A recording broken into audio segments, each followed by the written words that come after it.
Muy buenas tardes para todos, para todas. Reciban un cordial saludo de parte de la Mesa de Bibliotecas de Instituciones de Educación Superior de Antioquia, MBIES. Les damos la bienvenida a este nuevo encuentro del Plan de Formación de Usuarios 2025 del segundo semestre. Esta es una iniciativa que busca ofrecer espacios gratuitos y virtuales que nos permitan aprender sobre diferentes temáticas académicas. Bueno, el día de hoy tenemos un invitado muy especial. Nos acompaña Jason Alberto Garcés Gómez, magíster en Ingeniería con énfasis en automatización industrial y doctor en Ingeniería. Él nos compartirá el taller titulado Bibliometría con Scopus y VozBiber. Este taller busca fortalecer las competencias en análisis bibliométrico mediante el uso de las bases de datos Scopus y la herramienta VozBiber, con el fin de identificar tendencias de investigación, redes de colaboración científica y mapas de conocimiento que respalden procesos de investigación, evaluación y toma de decisiones académicas. Le damos las gracias a nuestro colega Víctor Hugo Marín Torres de la Universidad Católica de Manizales. Él también hizo parte de la mesa de bibliotecas como integrante de diversas instituciones y también fue uno de los líderes que estuvo a cargo de la coordinación. A él muchísimas gracias por hacer la gestión de este encuentro con el profe Jason. Y bueno, le damos entonces paso a nuestro invitado. Profe, este es su espacio. Muchas gracias por acompañarnos el día de hoy y bueno, ya damos entonces la bienvenida. Muchas gracias.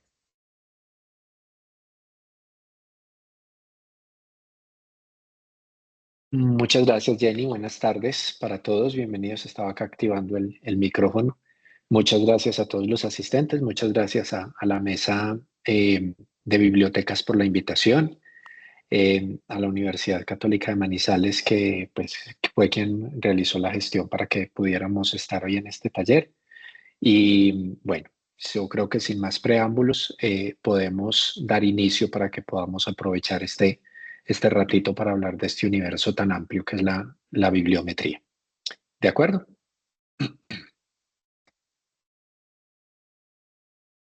Perfecto, profe. Bueno, muchas gracias. Yo les voy a compartir entonces por acá mi pantalla. No vamos a estar viendo diapositivas. Vamos a agradecer que la sesión va a quedar grabada. Entonces, en ese sentido, pues la idea es que sea un taller más práctico que teórico. Vamos a estar hablando de algunos conceptos, obviamente, pero la idea es que sea una cuestión más práctica que ustedes puedan en algún momento replicar en sus áreas del conocimiento. Si hay alguna inquietud, alguna duda, por favor, ahí aparece el icono de participar o de levantar la mano. Si de pronto por estar compartiendo pantalla no puedo ver que alguien ha levantado la mano, les ruego el favor de que de pronto hagan una señita distinta, de pronto que abran el micrófono y comenten o algo, porque cualquier duda estamos prestos a atenderla inmediatamente. ¿Listo? Entonces, sin más preámbulos, vamos a arrancar con este tema de qué es la bibliometría o el análisis bibliométrico.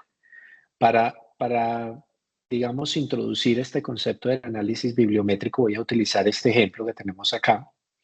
Es un artículo y en este artículo entonces tenemos por acá donde nos dice que el análisis bibliométrico es un enfoque cuantitativo, o sea, es un enfoque numérico. Cuando nosotros hablamos de bibliometría, lo que estamos haciendo de alguna manera es sacar medidas numéricas de algo, ¿sí? De algo. En este caso específico, cuando nosotros hablamos de ese algo, nos estamos refiriendo específicamente a la producción científica. ¿Y cómo saca uno medidas de la producción científica? Uy, resulta que es un documento, que es un artículo, tiene un montón de información que nosotros en bibliometría lo podemos llamar datos o metadatos, dependiendo de cómo esa información esté organizada. ¿Qué datos, por ejemplo, tiene un documento o un artículo? Entonces, tiene un título, tiene por acá un resumen o abstract, tiene unas palabras clave, ¿sí?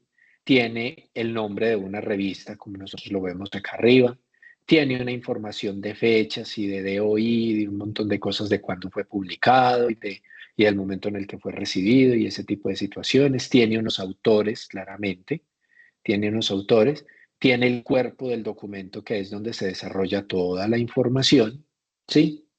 Y finalmente tiene por acá alguna otra información que puede ser importante, que es quién ha soportado la investigación que ha llevado a la publicación de ese artículo y una lista de referencias entre mucha otra información que nosotros podemos encontrar. Toda esa información que yo les acabo de mostrar a ustedes, que son el resumen, el título, los autores, la revista, las referencias, quién es el sponsor o el que patrocina la investigación, toda esa información es cuantificable. Y cuando nosotros cuantificamos esa información de varios documentos, estamos haciendo bibliometría. ¿Listo? Existen diferentes técnicas de bibliometría. Hay bibliometría que nos puede llevar a nosotros a generar tópicos tendencia como este gráfico que tenemos acá, o técnicas de bibliometría que nos pueden permitir a nosotros hacer mapas semánticos como este que tenemos acá, o técnicas de bibliometría que nos pueden llevar a hacer mapas de colaboración como estos que tenemos acá, y así sucesivamente. Digamos que las posibilidades son muy amplias, dependiendo de los diferentes software que nosotros podamos utilizar. Y softwares bibliométricos hay, o softwares más bien bibliométricos, hay una gran cantidad. Por ejemplo, esta gráfica que tenemos acá es realizada con un software específico que se llama, de pronto acá no se alcanza a ver muy bien, se llama Bibliometrics, que es una librería de R. Los que de pronto han trabajado de estadística o analítica de datos sabrán de qué les estoy hablando cuando les digo una librería de R.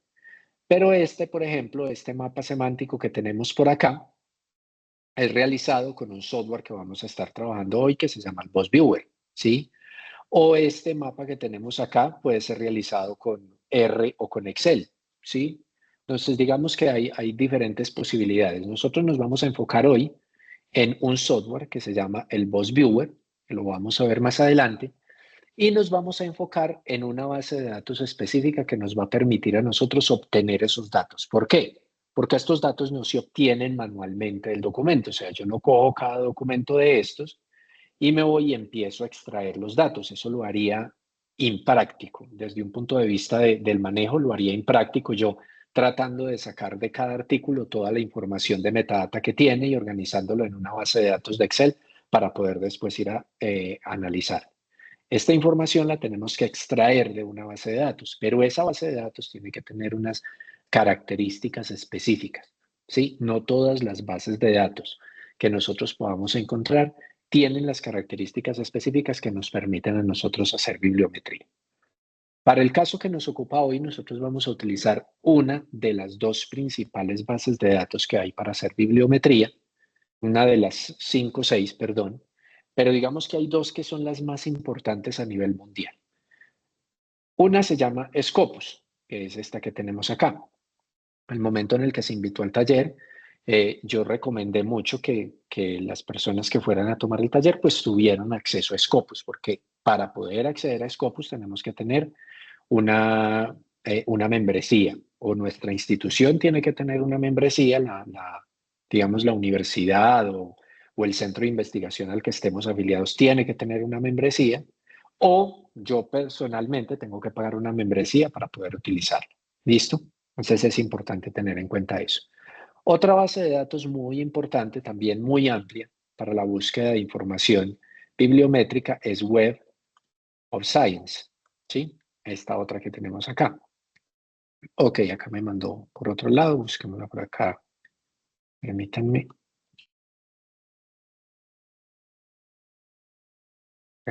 Para que me lleve directamente a la página. Ok, por aquí está. Web of Knowledge de Web of Science. Entonces, esta es otra de las bases de datos también muy importante que hay, de la cual yo puedo extraer información. ¿Qué diferencia hay entre Scopus y Web of Science? Bueno, digamos que desde el punto de vista práctico, la principal diferencia es el costo. Web of Science es mucho más costosa que Scopus, al menos hasta los datos de hace algún tiempo que yo tengo. Y lo segundo es que se suele encontrar más información en Scopus de la que se encuentra en Web of Science. O sea, hay muchos más documentos indexados en esta base de datos de lo que hay en esta. Sin embargo, esta tiene un poquito de más calidad, por decirlo de alguna manera. O sea, tiene un poco más de información que nos permite hacer una bibliometría de pronto un poco más profunda. Pero al ser más cara, pues muchas veces se tiene menos acceso a ella. Entonces, hoy nos vamos a enfocar en esta. Este tipo de buscador se llaman, o a mí me gusta llamarlos buscadores estructurados. ¿Por qué los llamamos buscadores estructurados? Porque acá yo no busco como buscaría, por ejemplo, en Google o en Google Scholar.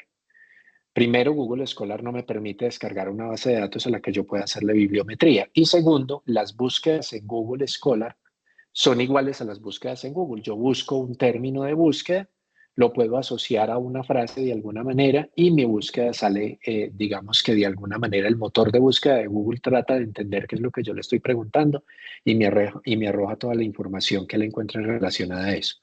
Sin embargo, en Scopus nuestras búsquedas ya no son tan simples.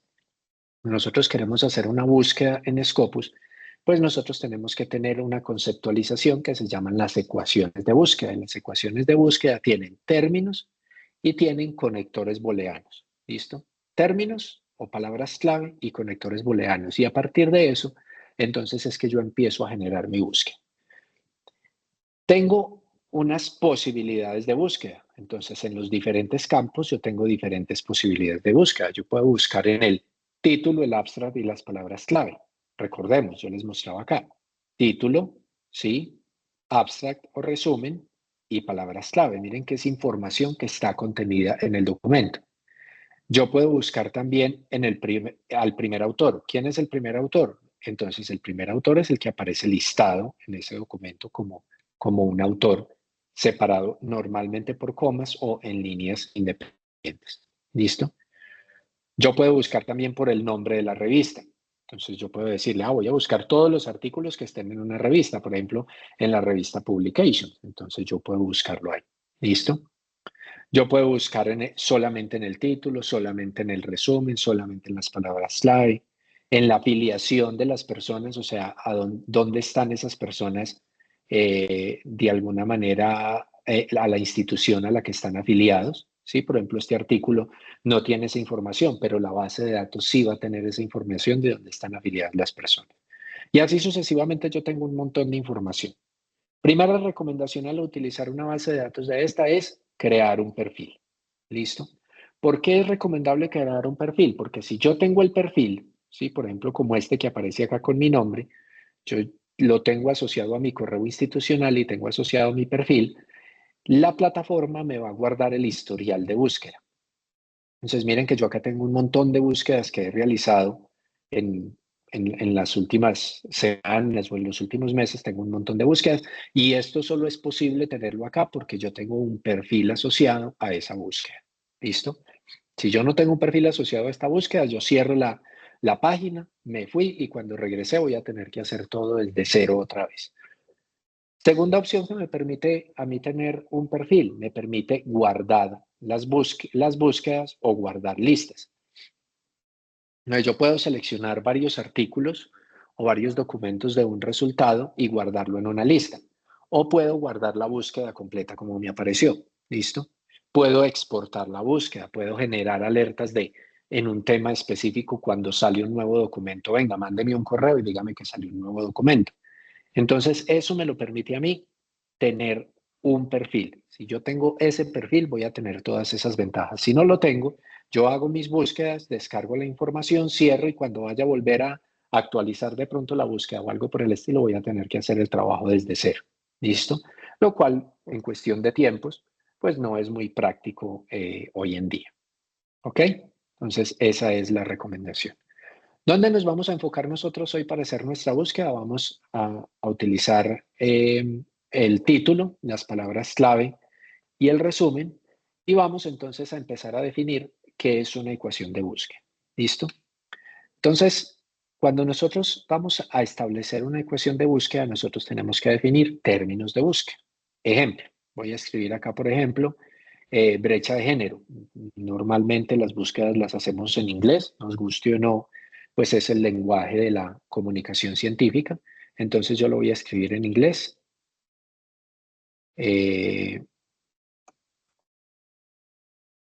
Disculpen que aquí me está jugando una mala pasada el autocorrector. Lo voy a escribir así, Ender Gap. ¿Listo? Una de las tantas posibilidades que hay. Y le doy Enter y hago una búsqueda. Entonces, ¿qué hace Scopus? Scopus inmediatamente va y me dice, vea, yo encontré 42.755 documentos en los cuales en el título, en el resumen y en la palabra clave encontré estos dos términos. ¿Listo? Esos términos tal y como aparecen ahí. Pero resulta que yo cometí un error. A propósito, para este ejercicio yo cometí un error y es que yo no le dije a Scopus en ningún momento que esto era un término. ¿Por qué? Porque en realidad para Scopus, tal y como yo le entrego esto de acá, para él son dos palabras. Y si son dos palabras, él va a ir y va a buscar esas dos palabras en estos campos que yo le estoy diciendo acá que lo busque. Pero si yo lo que necesito es que me lo busque como un término específico, entonces yo necesito decirle a Scopus que eso es un término y que yo estoy interesado en el término de forma completa y no en las dos palabras de forma independiente, ¿sí? Porque son dos cosas distintas, yo tener dos palabras a tener dos palabras juntas que me conforman un término. Entonces, cuando yo coloco entre comillas una, dos, tres, cinco palabras, yo lo que estoy diciéndole a Scopus es que ese término específico es lo que yo necesito buscar. Entonces vamos a mirar el ejemplo. Cuando lo busqué de forma independiente me aparecieron 42.755 resultados. Cuando yo le digo que el término para mí es un término específico, lo que yo estoy buscando, bajé a 12.457 resultados. Entonces miren que yo pasé casi al 25%, me reduje casi al 25% de la búsqueda inicial. Tenía una búsqueda grandísima donde me aparecieron una cantidad de resultados impresionantes y me reduje casi el 25%, más o menos, un poquito más del 25%. ¿Listo? ¿Por qué? Porque ya le dije, vea, mi término es este término específico. Ahora, resulta que yo estoy interesado en la brecha de género o en o digamos en otro concepto que esté relacionado con el género y que tenga que ver con la separación que podemos encontrar en los aspectos. Puede ser, por ejemplo, gender bias. Así, por ejemplo. Pero entonces, ¿yo cómo hago para decirle a Scopus que me tiene que buscar estos dos conceptos y que me tiene que buscar o este concepto o este concepto? O que me tiene que buscar este concepto y este concepto, porque entendamos que son dos cosas distintas. Recuerden que yo les decía, cuando voy a buscar en Scopus, yo tengo que tener ¿qué? Tengo que tener conceptos, pero además tengo que tener algo acá en la mitad de los conceptos que se llaman conectores booleanos. Y esos conectores booleanos pueden ser del tipo OR o pueden ser del tipo AND, ¿sí? Y miren que los estoy escribiendo en mayúscula. Tienen que estar escritos en mayúscula porque en el mejor de los casos Scopus puede hacer la transición, pero si yo puedo evitar el error desde el inicio, entonces lo mejor es hacer la búsqueda. Miremos, tratamos de entender la diferencia.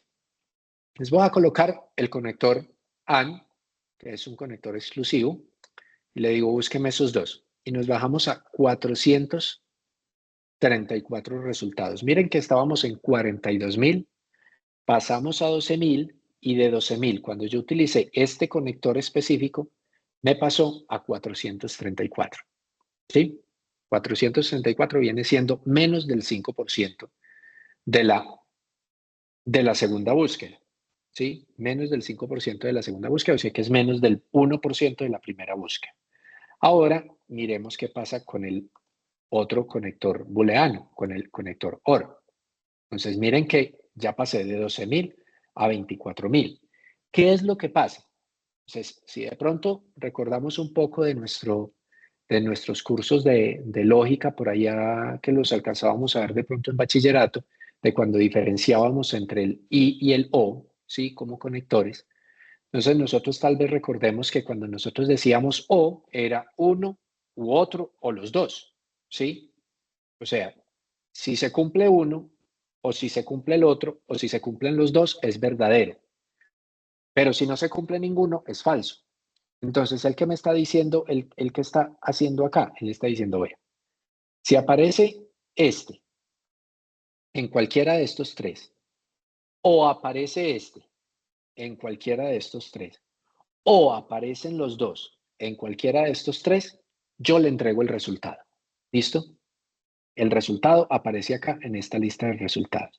Sin embargo, cuando yo tengo el AND, si recordamos la tabla de verdad del conector lógico AND, entonces para que el AND o el y fuera cierto, los dos tenían que ser ciertos. Entonces él dice, ok, entonces si aparece este y aparece este en cualquiera de estos, entonces el resultado es verdadero. Yo le entrego el resultado acá en la lista.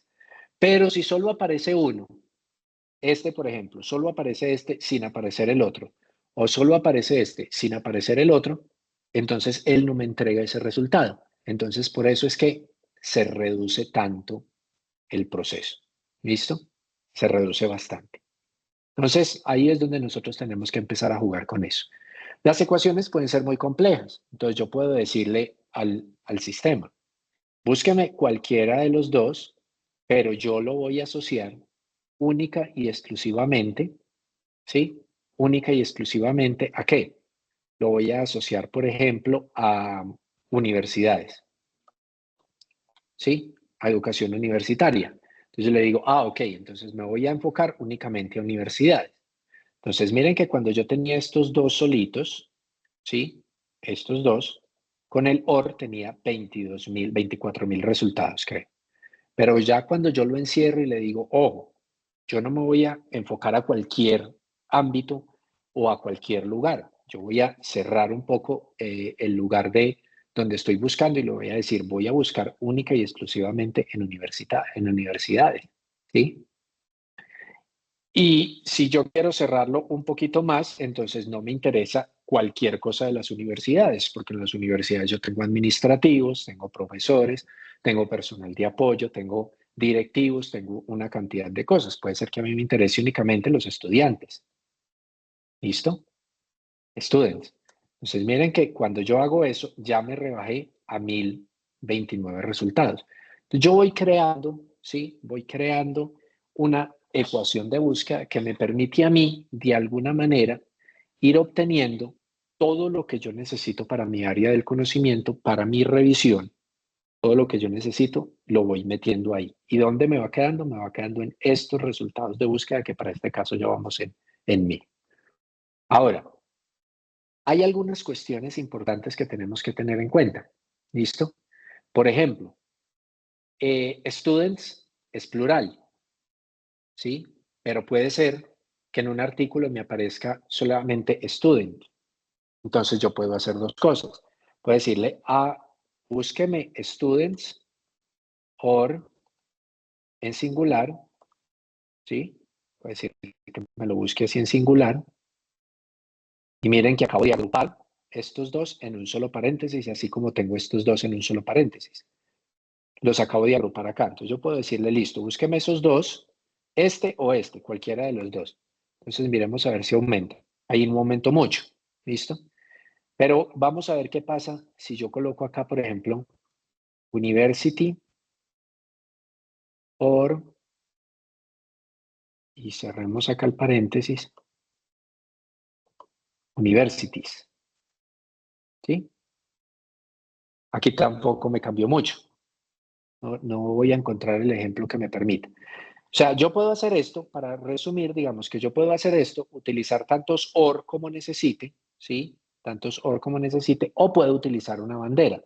¿Qué es una bandera? Entonces, yo puedo decirle acá al buscador, vea, no me busque tantas cosas como posibilidades hay acá, sino que yo voy a utilizar la raíz del término, que es universit, y le voy a poner una bandera. ¿Qué significa esta bandera? Este asterisco que yo acabo de poner acá.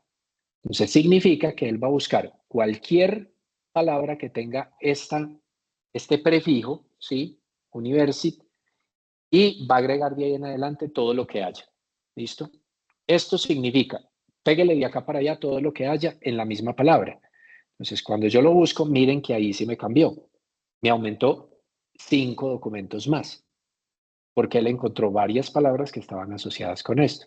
Entonces, lo mismo podemos hacer acá. Yo puedo utilizar student, students, o puedo utilizar simplemente student con una bandera y simplifico un poco mi ecuación de búsqueda. En realidad la estoy complementando con esto, pero de alguna manera la simplifico. ¿Listo?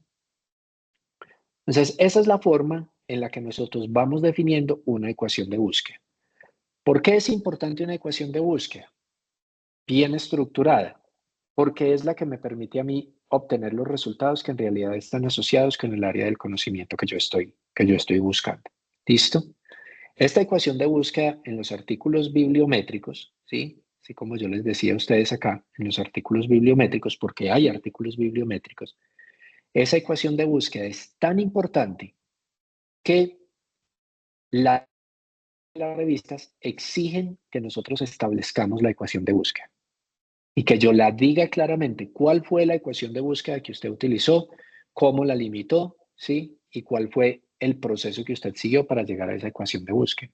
Entonces es muy importante nosotros establecer una ecuación de búsqueda bien estructurada porque un evaluador experto, si nosotros hacemos nuestra bibliometría para mirar las tendencias de la ciencia en un área específica, entonces si nosotros no tenemos una buena ecuación de búsqueda, un revisor nos puede decir a nosotros que la ecuación de búsqueda está mal hecha y si la ecuación de búsqueda está mal hecha, pues finalmente nuestra investigación va a terminar con errores. Y nosotros no queremos eso. ¿Listo? O para que lo tengamos ahí en cuenta. Vamos a continuar, listo. Ya después de que yo he definido mi ecuación de búsqueda, que esto tiene muchos aspectos, como ya se dieron cuenta, de cómo ir generándola, cómo ir cada vez limitándola un poco más o ampliándola un poco más, entonces yo puedo empezar a aplicar filtros. ¿Por qué filtros? Porque yo no me voy a quedar únicamente con estos resultados que hay acá. Yo puedo empezar a aplicar filtros. Primer filtro que me aparece en Scopus, el filtro de año. Entonces yo puedo decir, ok, bueno, esto está muy interesante, pero resulta que como yo estoy haciendo la revisión para mi documento de investigación y en las políticas institucionales dice que yo debo revisar los últimos 10 años, entonces yo le voy a colocar acá que revise desde el 2014 hasta el 2025. Pero del 2014 al 2025 no hay 10 años, hay 11. Se recomienda que el año que no ha terminado no se cuente como un año completo. Entonces, contamos del 2014 al 2024, que tendríamos los 10 años, y acá el 2025, que es el año que está corriendo, para ver qué está pasando ahí. ¿Listo? Entonces, ese es un primer filtro. Puede ser que yo lo necesite, puede que no. Pero en el caso de que lo necesite, entonces yo lo puedo aplicar. ¿Sí? Entonces yo llego y lo aplico acá y pasé de 1024 a 816. ¿Sí? O como les digo, puede ser que no, yo no lo necesite, no voy a aplicar un filtro, simplemente dejo mis 1034. Después yo puedo filtrar por autores. Resulta que puede ser que a mí me interese únicamente los primeros 20 autores con más publicaciones. Entonces yo me voy y selecciono esos autores, los 10, los 15, los 20 que me interesen, y le digo limitar a esos autores, única y exclusivamente limitar a esos autores. ¿Sí? Área de la ciencia.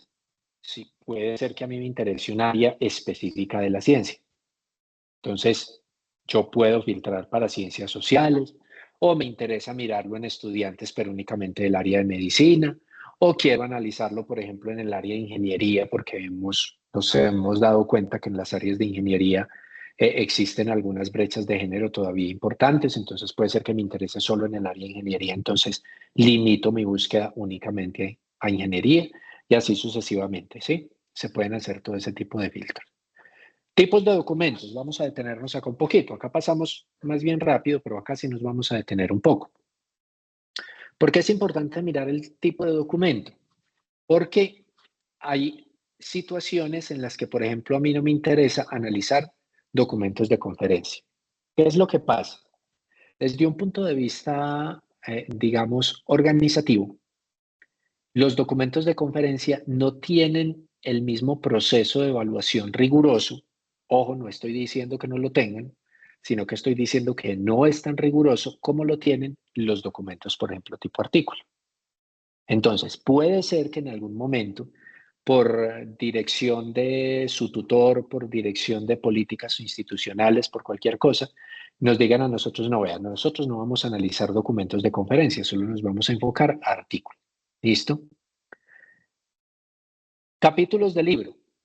En algunos casos, conseguir los libros o los capítulos de libro es bastante complejo y a uno le puede interesar mucho leer todo lo que hay acá, todas las posibilidades de lo que hay acá. Entonces, los capítulos de libros son más difíciles de conseguir, entonces se puede enfocar uno en libros.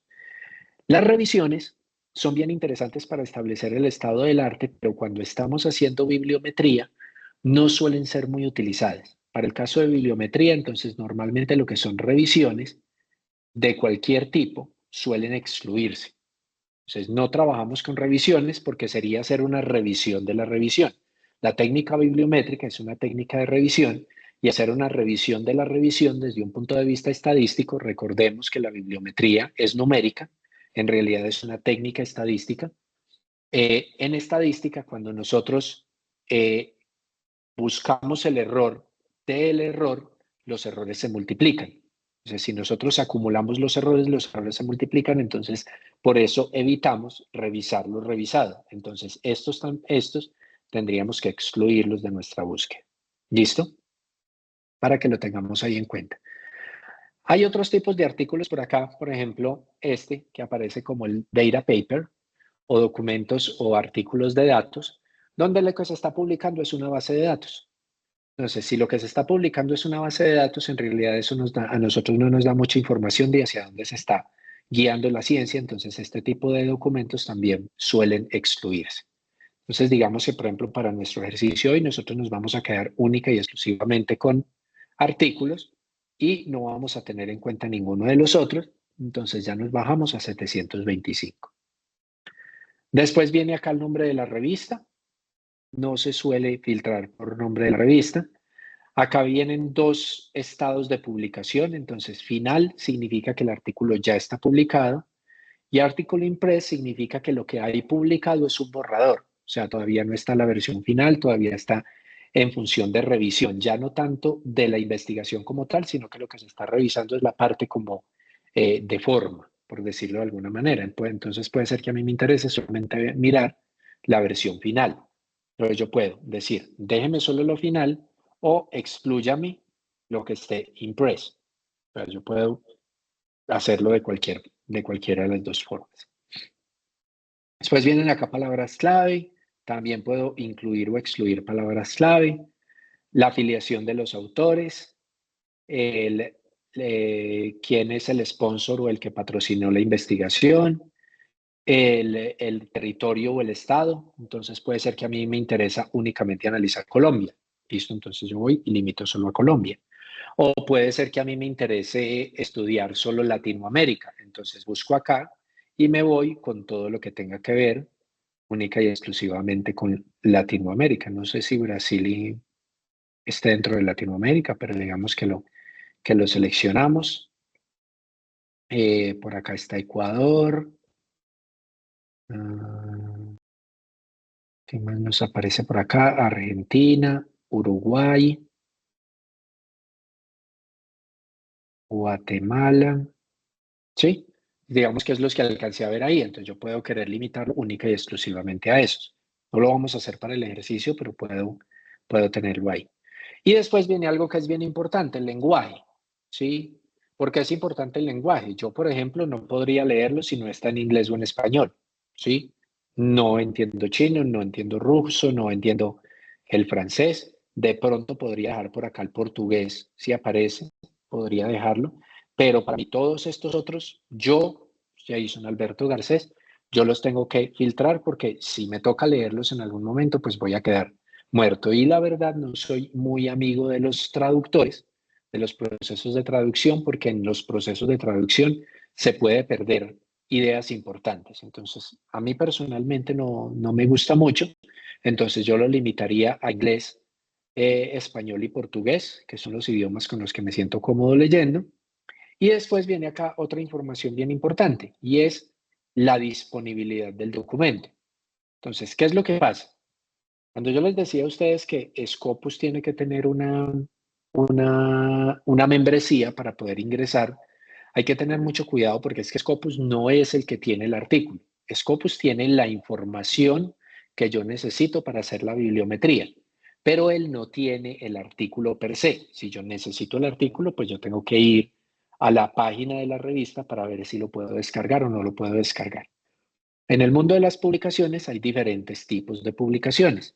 Entonces está el All Open Access, que son artículos a los que yo puedo acceder, todos los artículos puedo acceder, y hay otras opciones de acceso donde en algunos casos yo tendría que pagar, ¿sí? Yo tendría que pagar para poder acceder al artículo.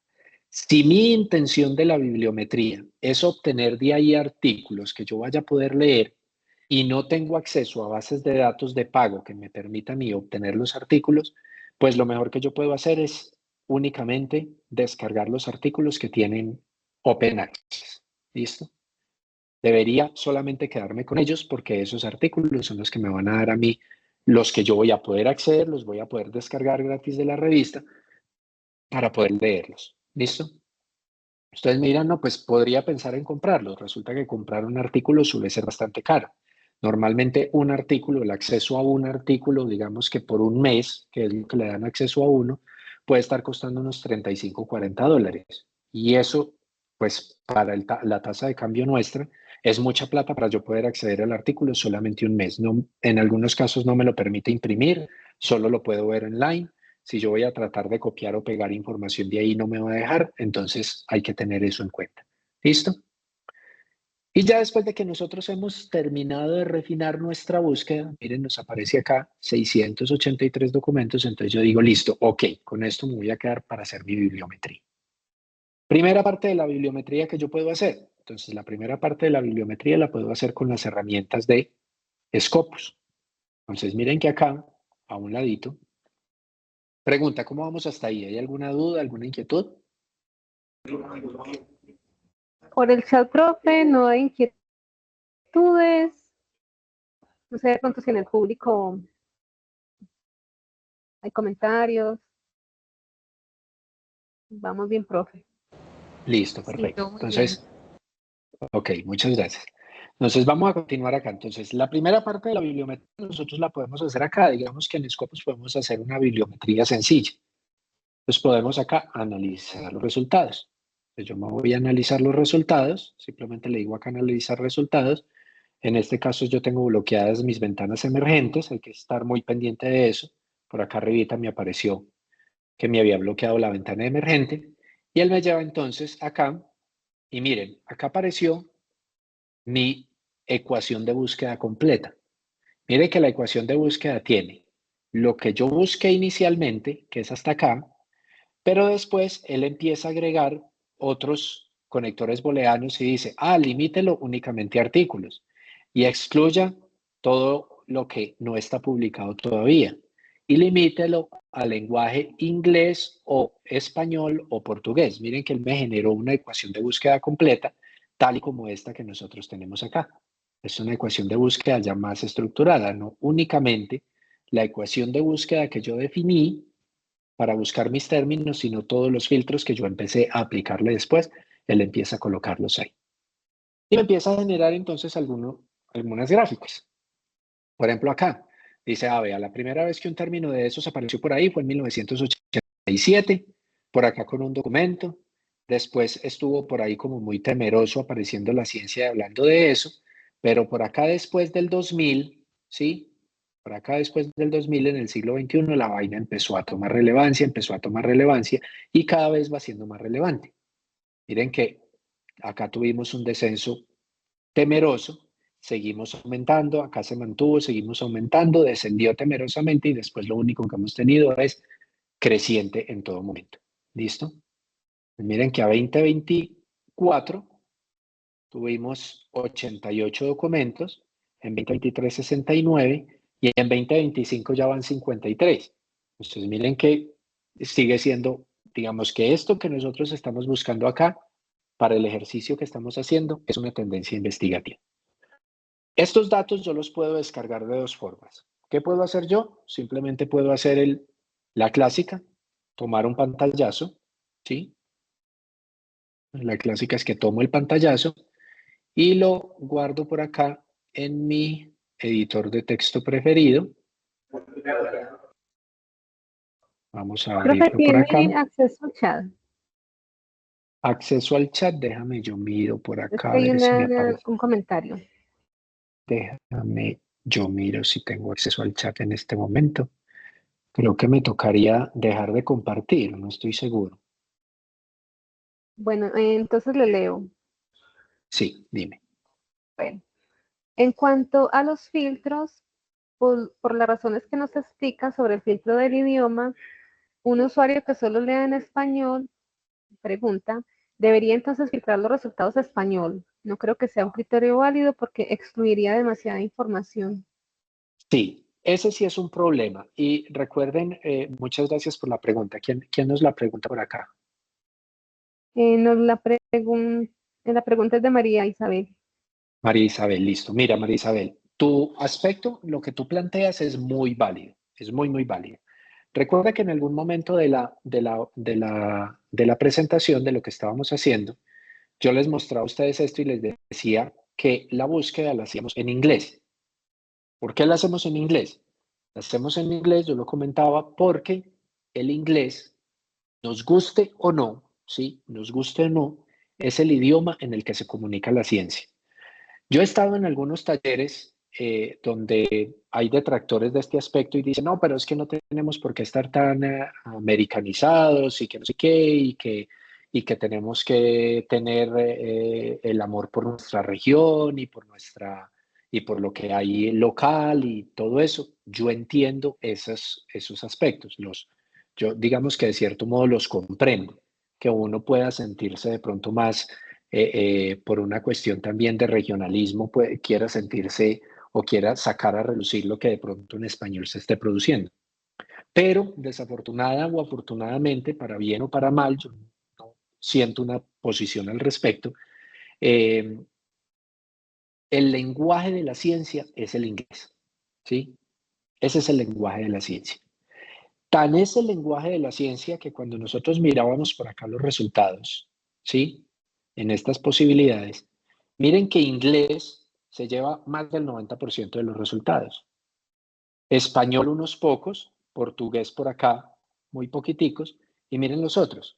Entonces, claramente lo que tú dices no es un argumento válido. El el quitar con lo que yo no me siento cómodo, claro, pero desafortunadamente o afortunadamente en la ciencia, yo no puedo decir que no me siento cómodo con el inglés. Y si no me siento cómodo, voy a tener que hacer algo en el ámbito de una investigación.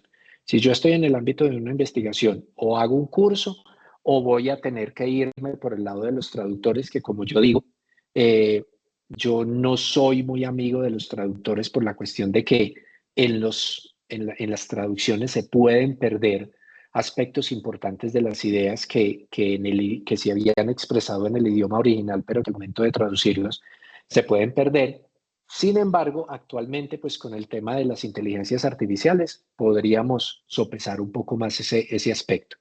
Pero si se trata de leer los documentos, de tratar de comprenderlos, pues sí tenemos que definitivamente movernos por el inglés y si no, pues vamos a tener que buscar algún tipo de ayuda que nos aborde ese sentido, porque definitivamente el lenguaje de la ciencia es el inglés. Entonces es un aspecto muy válido lo que mencionas al respecto. ¿Listo? Para que lo tengamos ahí en cuenta. Muchas gracias por la participación. Entonces, ¿en qué íbamos? Bueno, les decía, estos datos, ¿cómo los puedo descargar? Entonces, yo simplemente puedo tomar el pantallazo y pegarlo en mi editor de texto preferido. Permítanme, yo lo llevo por acá. Mi editor de texto preferido. Yo esto no lo recomiendo mucho porque finalmente esta figura no es mía. ¿Esta figura de quién es? Pues esta figura es de Scopus. a pesar de que yo la generé con la información que yo le entregué a Scopus, pues la figura no me pertenece, ¿sí? Y no sé cómo funcionan los derechos de autor ahí, pero pues yo sé que ese tema es un tema delicado, entonces yo podría estar infringiendo algún derecho de autor ahí si simplemente copio y pego. La segunda opción que nosotros tenemos es que yo puedo descargar esta información, yo puedo decirle acá exportar, y él me exporta la información a un archivo CSV, ¿sí? Un archivo separado por comas. Vamos a mirarlo acá. ¿Listo? Esto es, todo el mundo lo conocemos generalmente como un archivo de Excel. Los archivos separados por comas no son archivos de Excel, son archivos que Excel los reconoce de forma directa, pero los archivos no son un archivo de Excel. Entonces, él nos entrega acá los resultados. Nosotros tenemos en una sola columna, fíjense ustedes acá, que los datos parece que no están como muy bien estructurados, porque él me entrega en una sola columna el año y el valor. ¿Listo? Entonces, yo debo hacerle un pequeño procesamiento a esta información antes de poder utilizarla. La forma más sencilla es seleccionar los datos, ¿sí? Seleccionar toda la columna de datos y en la herramienta de datos de Excel decirle convertir texto en columnas. Yo le digo convertir texto en columnas, le digo que están delimitados y en este caso están delimitados por una coma, entonces selecciono esa opción y le digo finalizar. Y él ya entonces me organiza la información en dos columnas y yo acá ya puedo hacer el gráfico que a mí más me convenga respecto a lo que yo estoy buscando, ¿sí? Puedo tener ese gráfico, o puedo tener un gráfico de puntos, o puedo tener un diagrama de Pareto si me interesa, o puedo tenerlo organizado así por años, de menor a mayor o de mayor a menor. Bueno, yo ya puedo generarlo. Pero lo importante es que este gráfico que yo tengo acá sí me pertenece. ¿Por qué? Porque este es un gráfico que yo estoy generando.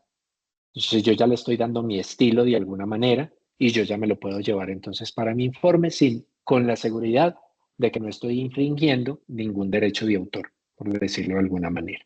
¿Listo? Yo ya puedo a esto darle formato, darle colorcitos, decir que lo voy a organizar de otra manera que sea de pronto más llamativa y bueno, cualquier cantidad de cosas que ustedes puedan hacer con ellos ahí. ¿Sí? Pero con la tranquilidad de que este documento sí me pertenece, de que este documento sí es mío, de que este formato archivo sí es mío y que yo lo puedo reportar en cualquier lado sin ningún problema. ¿Listo? Entonces recordemos. ¿Cómo lo hago? Simplemente cuando tengo el resultado acá, le digo exportar y lo descargo como CSV. Después le digo texto en columnas y queda organizado. ¿Qué otras opciones me da acá? Él me entrega otro montón de opciones como las que tenemos acá. Me dice documentos por año por revista, me dice documentos por autor, me dice documentos por filiación, o sea, las instituciones a las que están afiliadas estos autores, documentos por país. Entonces acá nos damos cuenta, por ejemplo, si yo le doy clic en ese, él me entrega este resultado de acá. Entonces miren, otra ventaja de yo exportar los datos. Entonces miren que acá él me está entregando 3, 6, 9, 10 valores. Entonces yo digo, no, venga, quiero que me muestre más. 11, 12, 13, 14 y 15. Y le voy a decir por acá el número 16. Y miren, cuando yo le digo el número 16, él me dice, el número máximo de países o territorios ha sido excedido. Él en este gráfico solo me deja hacer 16, pero yo los necesito todos. Si los necesito todos, entonces lo que hago es exportar, ¿sí? Y después de tenerlo exportado, entonces de nuevo, selecciono la información, datos, texto en columnas, ya sabemos que es delimitado por comas y le digo finalizar y ahora sí yo tengo acá mi información, ¿sí? Está claramente la información y yo ya puedo insertar cualquier tipo de gráfico como por ejemplo este que tenemos acá, que es un gráfico por país. Vamos a esperar un momentico que él cargue porque este tiene que traer datos de la web para poder entregarlos.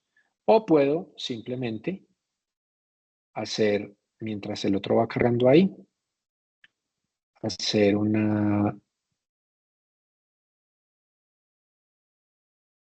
como este que tenemos acá, donde me muestre los países con la cantidad de ¿de qué? De artículos por cada país. ¿Listo? Eso es bibliometría, estoy analizando datos numéricos. Todavía no ha generado, dejémoslo ahí un momentico.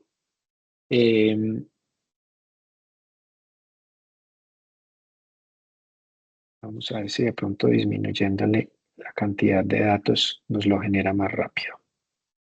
Vamos por acá hasta 3. Entonces acá que estamos tratando de generar, estamos tratando de generar un mapa de este tipo, donde me muestra a mí, perdón, está por acá, donde me muestra a mí la cantidad de producción o de documentos por cada uno de los países. ¿Listo? Con un color más fuerte donde tenemos mayor producción y un color más oscuro donde tenemos menor producción, y por acá en verde y azul claro, los países con una producción intermedia, por verlo de alguna manera. Ahora sí, aquí ya nos cargó. ¿Listo? Y aquí ahí lo tenemos. Entonces de pronto, si le ampliamos un poquito más, él va a actualizar ahí los datos. Claramente nosotros ya sabíamos que Estados Unidos pues iba punteando en el proceso. Muy bien. Eso como para que lo tengamos claro. Acá tengo toda la información, mientras que acá él solo me deja ver 16. ¿Qué más me deja ver acá? Me dice tipo de documentos. Pues claramente este gráfico no tiene ninguna información porque yo solo descargué artículos, entonces él me dice que el 100% son artículos. Área del conocimiento, entonces él me divide todo eso en área del conocimiento, y entonces acá yo ya empiezo a sacar información de los datos. Empiezo a saber, por ejemplo, que el área de ciencias sociales es donde más aparece información, seguido por misceláneos o por otro tipo de documentos. Después tenemos por acá medicina y psicología, que son fuertes. Después sigue economía, negocios y artes y humanidades, y así sucesivamente pues nos vamos moviendo. Y yo ya empiezo a extraer información cuantitativa de los datos que estoy obteniendo. Y por acá, los patrocinadores. Entonces, eso como en esta parte, lo que podemos hacer. Pero resulta que hay otras posibilidades muy amplias. Profe, Entonces yo, por ejemplo, sí, dímelo.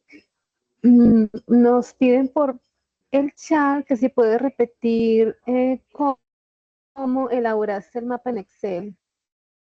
El ¿Por qué mapa opción? mundi, como sí, listo, perfecto. Sí, Vamos a ese hacerlo último. entonces de cero, muy bien. Entonces voy a borrarlo acá y vamos a cerrar este documento sin guardar cambios. Entonces yo estaba acá en documentos por territorio. Solo puedo mostrar 16 porque él no me permite mostrar más. Entonces lo que hago es que exporto la información en un CSV. Yo ya lo tenía exportado por acá, entonces vamos a abrir lo que nos entrega. ¿Qué es lo primero que hay que hacer? Organizar los datos, porque los datos descargan no estructurados. Entonces me voy selecciono la columna donde tengo los datos, voy a la herramienta datos de Excel y le digo texto en columnas. Le digo que los datos están delimitados y que están delimitados en este caso por una coma, porque yo miro acá Estados Unidos, 208. Entonces le digo coma y le digo finalizar. No hay que decirle nada más. Él ya me coloca los países en una columna y los valores en otra. ¿Listo? Ahora yo quiero hacer los primeros 20. ¿Sí? Entonces selecciono los primeros 20, le digo insertar, y acá en la herramienta mapas, ¿sí? Le digo que me seleccione el mapa coroplético, ¿sí? Mapa coroplético en mapas. O acá en gráficos recomendados, él me lo recomienda de una vez, ¿sí? Es el mismo. Yo puedo seleccionarlo por acá, él me lo pone, ¿sí? O puedo decirle que los escojo y le digo insertar, y en los gráficos recomendados, si tengo una versión más o menos actualizada, y él me entrega exactamente el mismo mapa. ¿Cuántos quiero ver? Entonces, yo quiero ver los primeros 20. Listo, ahí están los primeros 20. Pero no, yo quiero ver los primeros 30. Entonces estoy en 9, voy hasta 39. Entonces, o no, quiero verlos todos. Entonces simplemente me voy, ay, perdón, y los selecciono todos hasta acá. ¿Listo? Todos. Y acá entonces me aparece el mapita ya actualizado. Todos los países que tienen ahí la producción. ¿Qué es lo que pasa acá? Digamos que si ustedes se fijan, este de acá tiene unos colores como un poquito más vivos. Pues yo de pronto acá ya puedo irme al diseño del gráfico y empezar a jugar con los colores del gráfico para, para volverlo un poco más, como más vivo, por decirlo de alguna manera. Vamos a ver si alguno de estos me cambia por acá. No. Entonces, sí, digamos que ahí vamos como jugando un poquito con el gráfico. Pero si nosotros quisiéramos, digamos, tener una diferencia de colores más fuerte, como esta que tenemos acá, claramente lo que tenemos que hacer es utilizar algún otro tipo de software. Este, por ejemplo, tal y como aparece acá con estos colores tan vivos, es realizado en el software R. ¿Listo? Entonces yo me llevo los mismos datos en R, busco un tutorial en internet de cómo generar un mapa coroplético en R y es relativamente sencillo. ¿Listo? Obviamente hay que instalar el software y hay que tenerlo, pero esas son opciones que tenemos. ¿Sí? ¿Queda claro? ¿O hay alguna otra duda respecto a ese aspecto? Profe, hay otro comentario por acá por el chat. em, Dice que, bueno, ¿me podrías por favor volver a explicar por qué no recomiendas incluir las revisiones en el informe? Tengo Listo. entendido que... Entonces, No, listo. Tengo entendido que las revisiones no profundizan, pero contienen información importante sobre investigaciones que han abordado el tema. Listo. Entonces, mira, ¿qué es lo que pasa? Resulta que cuando yo estoy haciendo la revisión sistemática, ¿sí? Ojo con esto, la revisión sistemática es una técnica cualitativa. Pues la revisión sistemática, al ser una técnica cualitativa, los artículos de revisión de tema tienen información muy importante, muy importante, que me permiten a mí saber cuál es el estado de la ciencia en el área específica que estoy analizando. Ojo, en la técnica cualitativa. Pero cuando yo estoy haciendo bibliometría, yo estoy en una técnica cuantitativa, específicamente en una técnica cuantitativa estadística. Y desde el punto de vista de la estadística, cuando nosotros hacemos un proceso, todos los procesos estadísticos tienen errores. Entonces, una revisión ya tiene un error, ya tiene un sesgo. Todas las revisiones inherentemente tienen un sesgo.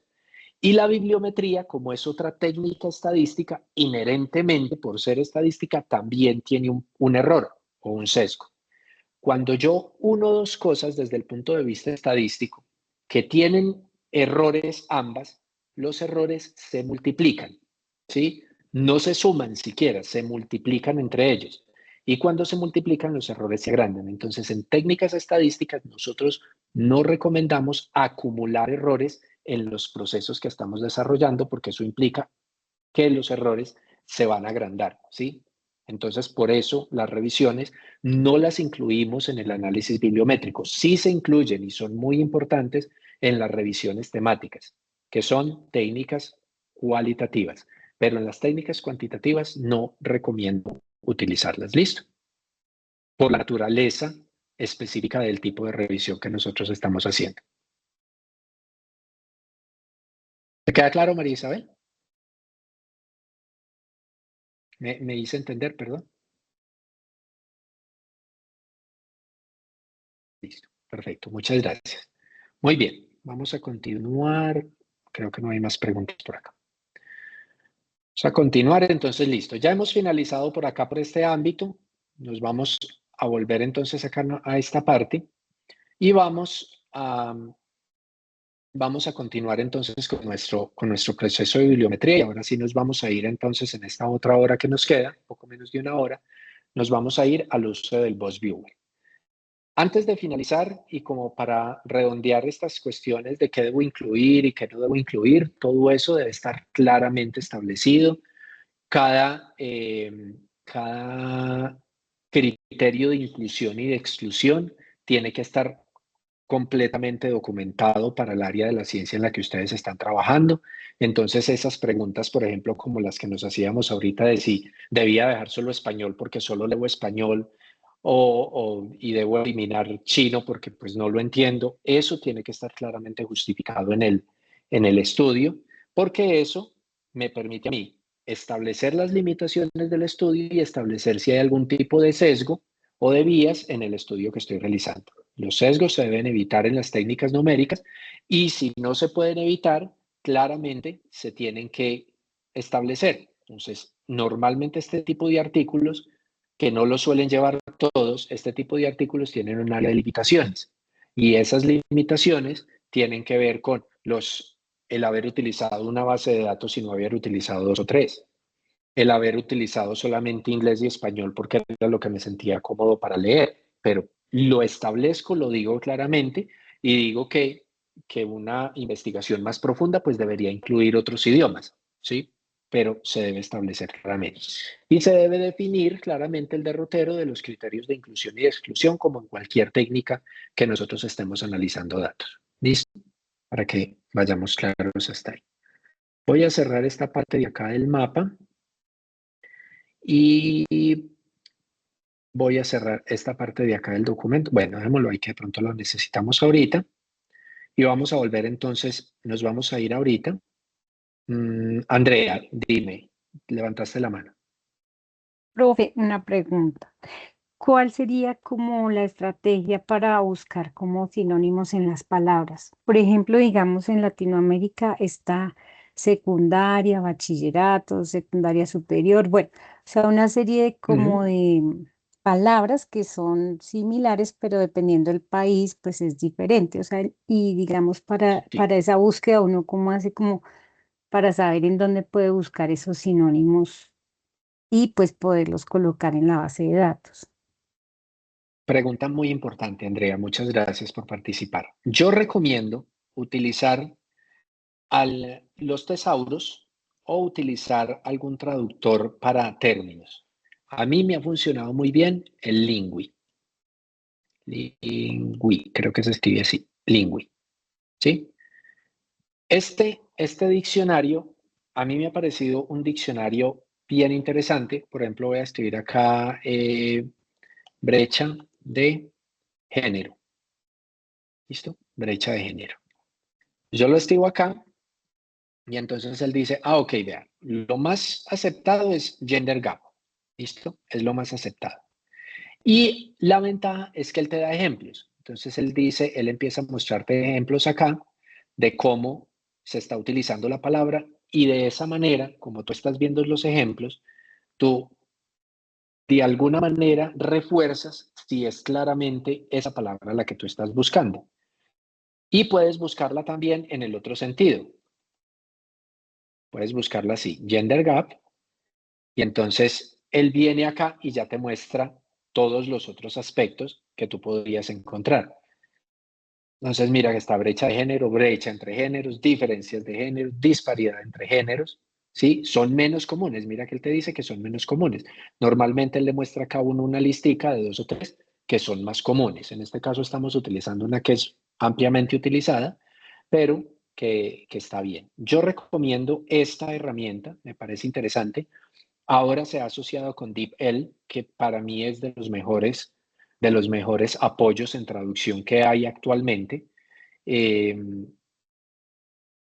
obviamente sin sacar de lado o sin dejar de lado las inteligencias artificiales, que ahí sí pues hay un salto impresionante a nivel pues de lo que es buscar traducciones, pero tú también puedes hacer uso de las herramientas de inteligencia artificial. Puedes decirle que te ayude a buscar términos similares en inglés a Gender Gap. Tú puedes abrir por acá, por ejemplo, un Gemini, ¿sí? Vamos a ver si me abre por acá el Gemini y simplemente le damos una instrucción. Acá se me aparece. Hablar con Gemini, digámosle acá, usar, entendido. Entonces acá me dice. Entonces yo le puedo decir, dame términos en inglés similares al término gender gap. ¿Listo? Y le pregunto. Y entonces él me entrega una cantidad y me los da además con una definición. Entonces yo ya miro cuáles de esos son importantes para mí dentro de lo que yo estoy, dentro de lo que yo estoy buscando, ¿sí? Mira, por ejemplo, acá aparece Gender Inequality. Entonces, uy, mira, este Gender Inequality a mí me parece interesante. Entonces yo puedo volver a Scopus y decirle acá, venga, agrégueme este, porque me parece que puede generar. Recomendación, los términos como recomendación, utilizarlos en minúscula y los conectores en mayúscula. ¿Listo? Y le decimos buscar y vamos a ver si me cambia la búsqueda de alguna manera. Sí, ahí está buscando. Creo que él me elimina todos los filtros. Vamos a ver si me elimina todos los filtros.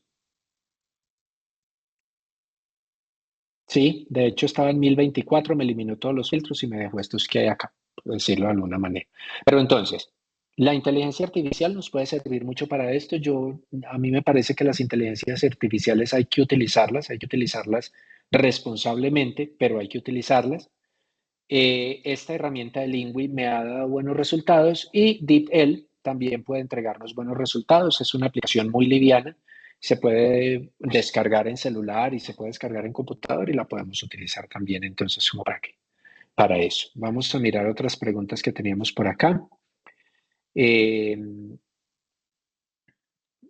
Daniel, ¿qué nos recomiendas para definir esos factores críticos de búsqueda para establecer esos límites de lo que nos habla? ¿Conoce alguna metodología ágil para la formulación de los mismos? Metodologías para la revisión, la revisión bibliométrica hay muchas.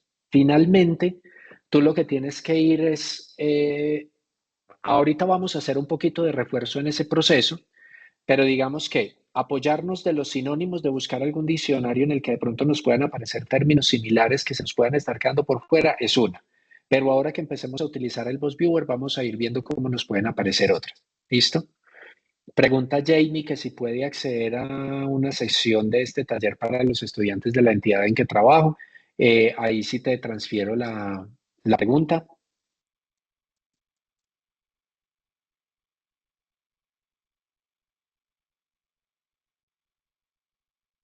Bueno, aquí ya vi que te contestaron que a qué institución pertenecía. Jenny, ¿tú podrías indicarnos si hay disponibilidad de esta grabación para las diferentes instituciones o cuál sería el proceso? Sí, profe, todos los encuentros se graban, inmediatamente finalicemos. Yo creo que ya por la noche estaría la grabación en la página de la mesa y también en el canal de YouTube. Enseguida les paso los enlaces Ok. para que puedan acceder. Bueno, listo. Entonces ahí tienes la respuesta, Jamie. En el canal de YouTube pues va a quedar grabado. Entonces de ahí puedes descargarlo o al menos pues ahí puedes verlo. Listo.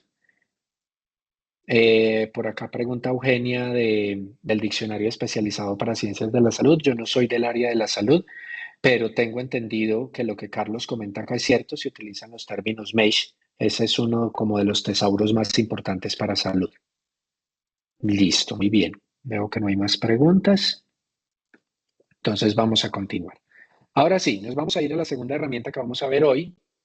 Ya viene siendo como la cuarta porque ya vimos por acá el Lingui, el Gemini y el DeepL. La segunda herramienta es esta que tenemos acá. Se llama el Boss Viewer. ¿Listo? Boss Viewer es un software que nos permite a nosotros generar mapas de conexiones. ¿Listo? Mapas de conexiones. ¿Qué es un mapa de conexión?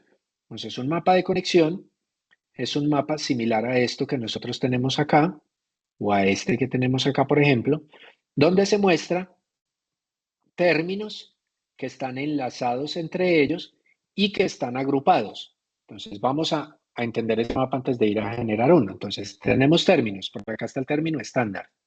¿Listo? Por acá está el término Quality Management System o QMS. Y por acá está Electronic Healthcare Registry, creo que es. Esto tiene que ver con historias médicas, historias clínicas y así sucesivamente. Son diferentes términos. Pero los términos se agrupan en colores. Esos colores los vamos a llamar clústeres, ¿sí? Entonces acá hay un clúster verde, por acá hay un clúster azul, por acá hay un clúster rojo, Por acá hay uno amarillo y por acá hay otro chiquitico morado, ¿sí? Con otros dos que vienen por acá. Este moradito con estos dos que vienen por acá. Entonces tenemos términos, conexiones entre los términos, que son los caminos. Si se fijan, hay unos más gruesos y unos más delgaditos. Y hay agrupaciones que los vamos a llamar clúster. Normalmente pues se utiliza la palabra en inglés clúster para agrupación. ¿Listo? Este software es un software gratuito. No hay que pagar para descargarlo. Ustedes simplemente escriben VozViewer en Google, ¿sí? En Google van a VozViewer. Le dan en la pestaña de descarga, Download, y lo tienen para 3 sistemas específicos. Son para Windows, Mac y acá algunos sistemas de Linux. Simplemente dan clic en el que quieran descargar. En mi caso, en mi sistema operativo es Mac. Yo ya tengo la carpeta acá descargada. No hay que instalar nada para que al menos pues el software no hay que instalarlo. Él simplemente es una aplicación auto ejecutable, pero sí hay que tener mucho cuidado con esto. Si no tienen Java instalado en el computador, cuando ustedes ejecuten el programa les va a decir que requiere Java. Entonces, ustedes simplemente lo que hacen, si les aparece un letrero que dice se requiere Java para ejecutar este paquete, entonces ustedes van al buscador de Google y escriben Java Oracle, ¿sí? Java Oracle. Pueden escribirlo completo, download, para que los lleve de una vez a la página de descargas. Y acá en la página de descargas de Java Oracle, simplemente buscan la arquitectura que ustedes tengan para ¿qué? Para el computador que ustedes tengan. Voy a utilizar por acá la página inicial, entonces ustedes pueden ir a Java y le dicen acá descargar Java para escritorios y él acá les muestra las diferentes arquitecturas. Automáticamente él reconoce qué computador tienen ustedes. Les dice, vea, ustedes pueden descargar Java para Mac OS. Él reconoció acá mi computador. Si de pronto no lo reconoce, entonces ustedes pueden buscar una de las otras opciones que hay para descarga, pero él normalmente reconoce. Ese lo descargan, lo instalan, también es gratuito y ya posteriormente él les va a dejar utilizar el VozViewer sin problema. Cuando ustedes descargan el VozViewer, él descarga una carpeta que tiene por acá 2 archivos de TXT, uno que es la licencia, otro que es el historial de versiones, un manual muy chévere, el manual está muy bien explicado, es muy completo y no es largo. Yo se los recomiendo que le den una revisadita. Y el paquete de software, que es este que tenemos acá. Lo voy a ejecutar y entonces él nos va a cargar por acá. Ahí está abriendo la aplicación, ya estamos viendo.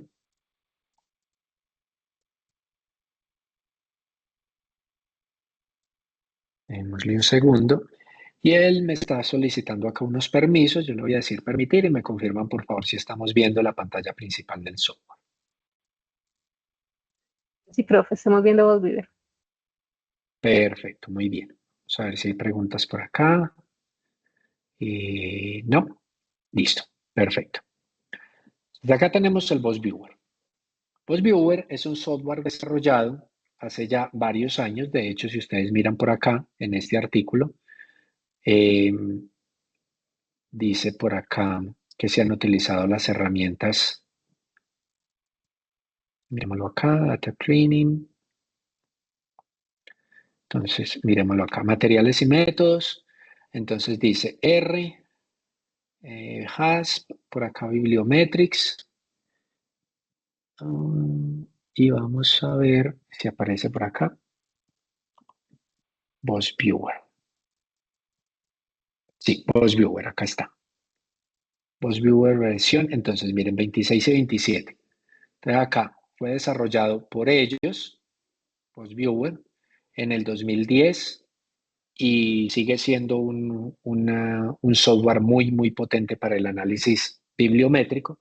Hay unos software o unos paquetes de pronto un poco más potentes, pueden tener más opciones, pero suelen ser más difíciles de utilizar. Entonces, para este caso vamos a utilizar el VozViewer, que es relativamente sencillo. Acá tenemos una ventana que es relativamente simple. Tenemos por acá algunas herramientas de análisis. En la parte de arriba, los modelos de visualización que nosotros vamos a tener. Y acá, los parámetros de visualización. Entonces, ¿cómo iniciamos? Nosotros tenemos que tener un archivo que VozViewer pueda leer. Entonces, nosotros le decimos crear. Y cuando nosotros le decimos crear, tenemos tres opciones. Nosotros vamos a crear mapas basados en datos bibliométricos, porque este es un taller de bibliometría, entonces datos bibliométricos. Seleccionamos esa opción, le decimos siguiente y él me dice, ¿y de dónde va a traer usted los datos bibliométricos? Entonces nosotros vamos a traer los datos bibliométricos de una base de datos bibliométrica. ¿Cuáles soporta? Soporta Web of Science. Mire, aparece de primerita. Yo les decía, es la más completa. Tiene menos documentos, pero en temas de calidad de los datos es mucho más potente. Le sigue Scopus. Tiene mucho más documentos con un poquitico menos de calidad sin ser mala. Después viene Dimensions, Lens y PubMed, que son otras bases de datos muy interesantes, pero que no me permiten a mí la capacidad de análisis fuerte que sí me permiten las dos primeras. ¿Listo? Entonces le decimos ahí que vamos a leer los datos de una base de datos de Web of Science o de Scopus, en este caso de Scopus.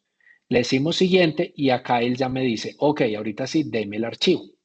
Nosotros le vamos a dar un archivo de Scopus, pero nosotros todavía no tenemos el archivo. Entonces nos volvemos a nuestro Scopus. Acá tenemos nuestros resultados. Acá están los resultados sin filtro. Vamos a regresarnos al anterior, donde teníamos, acá donde teníamos ya filtrado. ¿Y qué vamos a hacer? Entonces, mucho cuidado con esto porque de esto depende que el software funcione bien. Acá en esta ventanita, recomendación, no traduzcan la página de Scopus. A veces por acá arriba le aparece a uno la opción o uno tiene organizado el navegador para que haga traducción automática. Mi recomendación es que no tengan este tipo de páginas con traducción porque nos hemos dado cuenta en algunos casos que los resultados varían si yo descargo los datos en la página con traducción, así los descargo en la página original. Entonces yo recomiendo no hacerle traducción a la página. Descargamos acá, le decimos seleccionar todo. ¿Por qué le decimos seleccionar todo? Porque él acá solo nos muestra 10. Si yo le digo que me muestre más, él me puede mostrar hasta 200. Entonces él me muestra 200 resultados. Pero yo no tengo 200 resultados, yo tengo 683. Entonces, ¿qué debo hacer? Debo decirle seleccionar todo para que él me seleccione los 683. Si le digo solo esta página, él me selecciona los 10 o los 20 o los 200 que yo esté viendo en esta página. ¿Listo? Entonces, primero, seleccionar todo. Segundo, vamos a la ventana de exportar y le decimos exportar CSV. Cuando nos aparece esto, para hacer bibliometría, entonces nosotros debemos seleccionar todas las opciones. ¿Listo? Absolutamente todas las opciones. Y le decimos exportar. Él automáticamente saca por acá un letrerito, me dice que se están exportando 683 documentos. Eso tiene algo de erróneo porque él no está exportando los documentos. Él está exportando la información bibliométrica de 683 documentos. Él no está exportando los documentos porque ya les había dicho que para yo poder acceder al documento debo ir a la página de la revista. Scopus no almacena los documentos. Scopus almacena la metadata de los documentos. ¿Listo? Le doy acá a Track Status y él viene acá y me dice 683, me dice que ya está listo y le digo descargar CSV. En este caso me pide permiso para la descarga. Le doy el permiso para la descarga y me voy a llevar ese archivo que acabo de descargar. Lo voy a poner por acá y le voy a cambiar el nombre para que no me quede tan largo. ¿Listo? Entonces, taller bibliometría. Sí lo puse. Entonces, recapitulamos. Volvamos acá atrás. Primero, seleccionamos todo. Segundo, exportamos a CSV y seleccionamos toda la información disponible. Le decimos exportar. nos aparece por acá abajo la ventanita. En la ventanita nosotros vemos acá en lo que se exporta y le decimos descargar CSV. ¿Listo? Descargar CSV. Segunda recomendación, muy importante. No traten de leer este documento por ustedes mismos. Si yo abro este documento, lo que voy a hacer acá, no les recomiendo que lo hagan, por favor. Si lo hacen, puede dañarse el archivo. Entonces, si ustedes abren este documento, miren que lo que aparece acá es una, voy a decirlo en un término muy de nosotros, una mazamorra de información. Acá no hay información que sea fácilmente entendible para nosotros. Esta es información que le va a servir a un software bibliométrico, pero que a nosotros nos sirve de poco. ¿Listo? Yo le voy a decir acá no convertir y voy a cerrar sin hacer absolutamente ningún cambio. Ustedes quitan una coma, agregan un espacio, eliminan una columna, le dan un enter en algún lado a ese archivo y el archivo se corrompe. ¿Listo? Entonces, por eso la recomendación es no abrirlo. El archivo lo vamos a abrir ya con nuestro software bibliométrico. Entonces, yo ya lo tengo acá en Scopus, porque lo descargué de Scopus. Le doy acá, el navegador no es muy bueno, tengo que decir que el navegador es un navegador muy sencillo. Lo tengo en mi carpeta de descargas. Mi carpeta la llamé Taller Bibliometría, entonces me voy por acá por la T, él lo organiza en orden RS, Taller Bibliometría, y acá está el archivo que yo acabo de descargar. ¿Listo? Ese archivo que yo acabo de descargar está ahí. Le digo OK y le damos siguiente.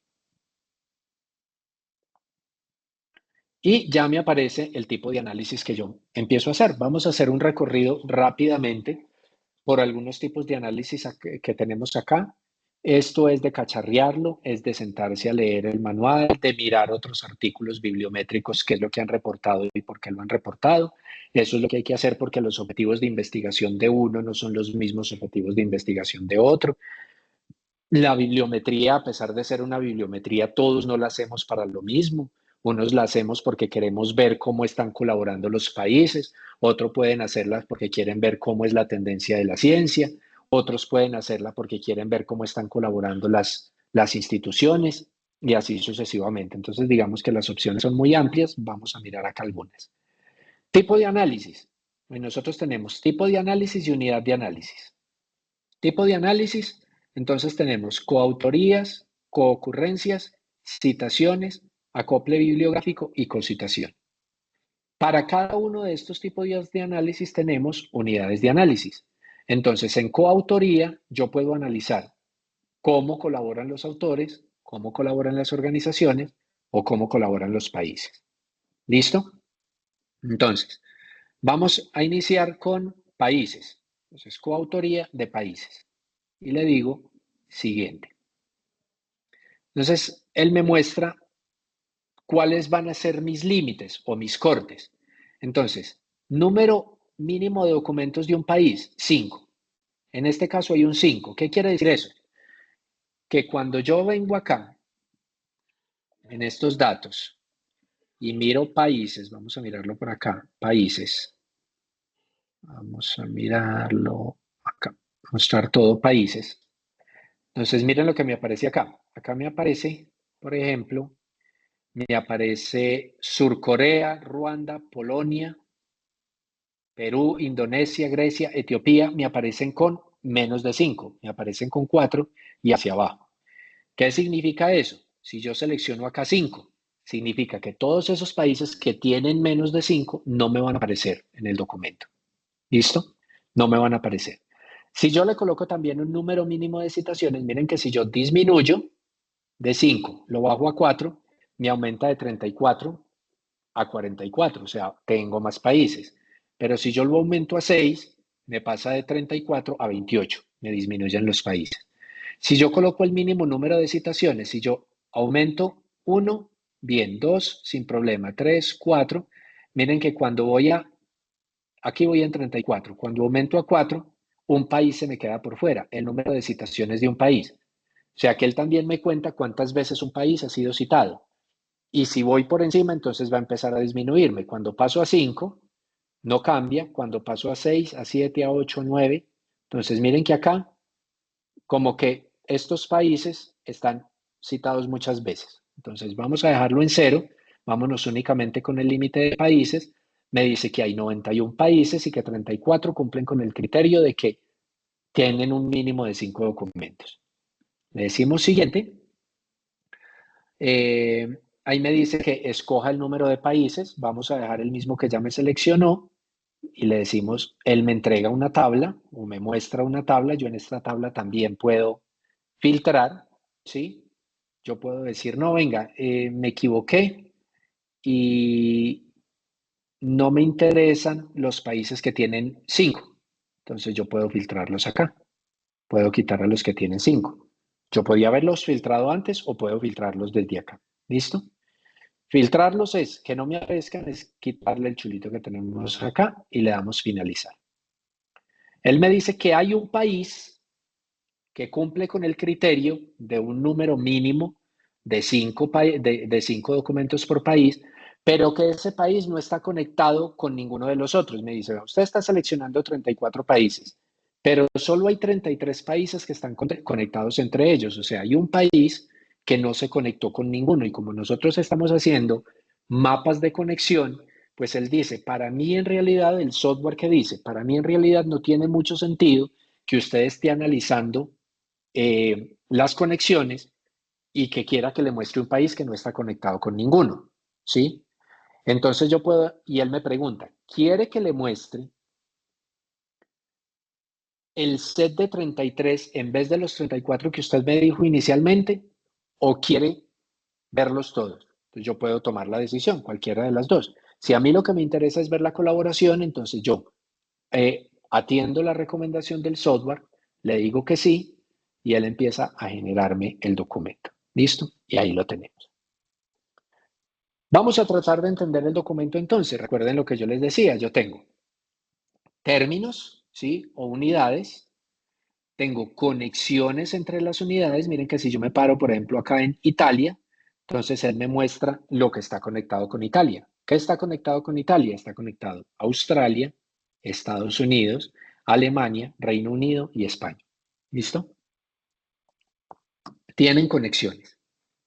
¿Cuál es el país que más artículos tenía? ¿Lo recuerdan?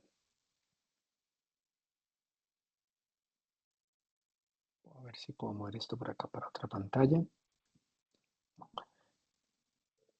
¿Recuerdan de pronto cuál es el país que tenía más documentos? Estados Unidos. Estados Unidos. Entonces, miren, el tamaño es la cantidad de documentos. El tamaño es la cantidad de documentos. Entonces, si nosotros queremos analizar la cantidad de documentos de cada país, entonces tenemos que decir que Estados Unidos, España y Reino Unido son los que más investigación tienen en el área del conocimiento. Volvamos a nuestro país. Volvamos a nuestra lista. Estados Unidos, España y Reino Unido son los que tienen más documentos. Pero acá yo lo veo en forma de tabla. Acá lo estoy viendo en una forma un poco más elaborada. Ahora, miremos cómo son las conexiones. Entonces, ahí parece ser que no hay mucha diferencia. Si yo veo, por ejemplo, esta línea entre Estados Unidos y Japón es una línea muy pequeña, es muy tenue. Pero si yo miro la línea que hay entre Reino Unido y Estados Unidos, parece ser más grande. Visualmente parece ser, pero yo tengo una forma de verlas un poquito más grande. Entonces yo puedo ampliar acá y decirle, muéstreme más grueso lo que en realidad es más grueso. Pues miren que claramente se ve una colaboración fuerte entre estos países y una colaboración más débil por acá entre estos países. ¿Sí? Entonces yo ya puedo empezar a jugar con los tamaños, con la escala, por ejemplo, de los círculos, puedo jugar con ella, o con el tamaño de los nombres, si quiero jugar con el tamaño de los nombres, o puedo decirle que no me lo muestre en círculos, sino que me lo muestre en un tipo de rectángulos. Eso ya es visualización y eso ya depende de cada uno, digamos que es una cuestión estética. ¿Qué es importante? Que yo ya este archivo lo puedo descargar. Yo simplemente le digo acá screenshot, le digo copiar al clipboard o guardar y me puedo ir para mi editor de textos y pegar. Es un documento con muy buena calidad, es un gráfico con muy buena calidad. Miren que él no se pixela. a pesar de que yo lo amplío acá. Acá lo tengo ampliado como al 200%, ¿sí? Y ahí él no ha perdido calidad. ¿Listo? Y nos deja por acá, claramente nos deja una marca de agua donde nos dice, pues, con qué fue generada. Yo recomiendo que si utilizan este software, pues lo citen. Hay 2 artículos que hablan del software, entonces simplemente lo cito. Acá yo no puedo modificar esto, o sea, yo no puedo coger esta bolita y moverla para un lado o esta y moverla para otro, no lo puedo hacer. Hay otro tipo de software que sí lo permite, pero este no lo permite. Yo acá de pronto podría rotar, ¿sí? Yo puedo hacer por acá una rotación, ítems. Yo puedo rotar el gráfico si quiero ver una forma de verlo distinto o si de pronto otra forma me parece más atractiva visualmente, pero no puedo hacer más que eso. Y ya dependiendo de las técnicas que se utilicen, yo puedo empezar a cambiar por acá los métodos de normalización que él utiliza para poder mostrarme los datos acá y eso, pero en realidad, finalmente, la información que aparece acá no va a cambiar mucho con respecto a lo que yo seleccione acá. Ustedes pueden mirarlo bien en el manual. El manual da algunas opciones de qué podríamos ir cambiando como para darle alguna estructura un poquito distinta a esto, pero más allá de eso, yo les recomendaría que para los ejercicios iniciales donde ustedes se van a acomodar, ¿cómo lo van a acomodar? Pues que se queden únicamente con el análisis básico y que de pronto lo roten para tener el gráfico que a ustedes les parezca más llamativo. Por acá hay una pregunta de María Isabel, dice el dato sobre qué país ha publicado más sobre el tema de lo de Scopus también en forma gráfica. Esta gráfica, lo importante entonces son las conexiones entre los países. Efectivamente, María Isabel, lo que nos interesa acá es buscar conexiones. Recuerda que este es un gráfico que nos permite a nosotros es analizar de alguna forma cómo colaboran entre ellos, porque yo acá, en este, vamos a abrirlo acá, analizar por país, ¿sí? Yo en este de acá, hacerlo rápidamente, yo en este lo único que tengo es o la lista de países, acá gráficamente de cuál es el que ha publicado más, o por número, pero no puedo saber más nada. En cambio, acá yo sé cómo es la colaboración entre ellos. ¿Listo? Luego me preguntas acá que si significa que se ha citado, sí, que son conexiones, citas. No. Entonces, vamos a mirarlo. Cuando nosotros tenemos el análisis, entonces nosotros podemos crear, voy a hacerlo acá rápido, la coautoría. O sea, acá no estamos hablando todavía de citaciones, estamos hablando simplemente de la coautoría. Entonces, estamos viendo cuáles son los países que más producen, ¿sí? O los países con su producción y cómo colaboran con otro país.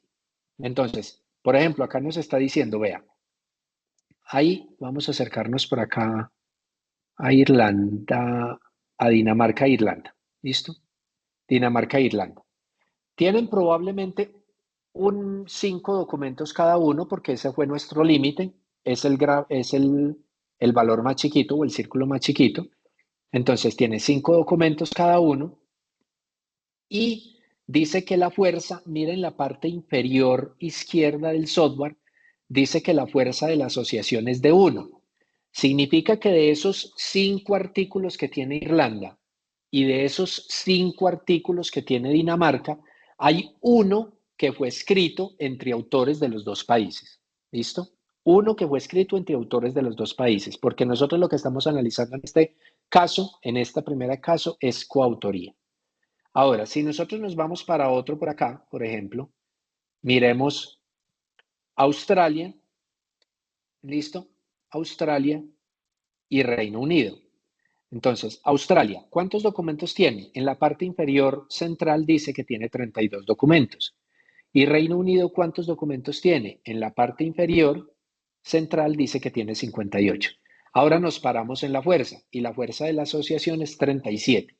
Significa que de esos 30 y tantos que tiene Australia y de esos 50 y tantos que tiene Estados Unidos, Reino Unido, perdón, hay 7 que fueron escritos entre autores de los dos países, ¿sí?